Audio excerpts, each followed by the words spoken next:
Well, we've been talking about beef, but this one, man, Chris Brown continues to take shots at Quavo. He released a song called Weakest Link. And he's saying some really, I was surprised that he's going this far, bro.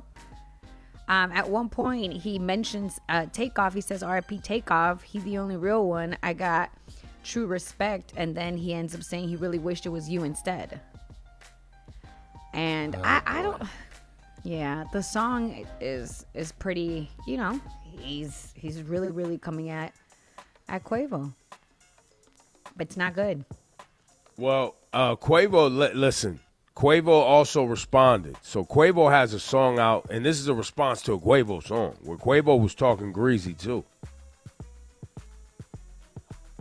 I just, I don't want it to get super ugly. You know what I mean? I don't want to wait, are you saying gang involvement, and then it's just going to get, Wait, Laura, you don't trust Chris Brown to be able to just keep this? Well, listen, in this song, Chris Brown talks about the fact that he's not willing to mess up his money. Like he wanted to smack the ish out of Quavo when they were sat next to each other at the fashion show thing. Right. And he was like, I'm not messing up my money. So maybe Chris Brown is not willing to, publicly put himself in a situation where there's something that could mess up his business trajectory right now. But you think Chris is just going to put out a song and if Quavo responds, he's just going to leave it alone? Well, no. I don't think so. I don't think that, but what I'm saying is I'm not sure I believe Chris is going to make something physical to maybe get in more trouble. I hope so. I really do. But I've been wrong before. Exactly. And then by the way, I'm sorry, whenever people start talking about Chris Brown, people start getting because Chris Brown doesn't get his deserved and perceived respect. The Chris Brown fans then go to a place of propping him up that's too far at times, guys. My whole timeline this weekend was, I can't take it. Don't ever tell me that Chris Brown's the greatest R&B artist of all time. I can't. That's why people were coming at Jill Scott, because she was giving him props. Well, how far did she go?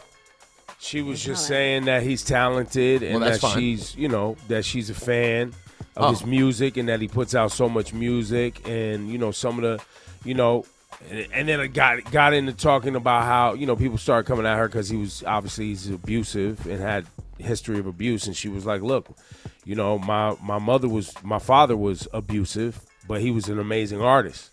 And, I was able to forgive. And then it got into a whole forgiveness talk. And I'm good. Blah, by blah, the way, blah. just I having not heard that, I'm good with all that Jill said on both counts of that.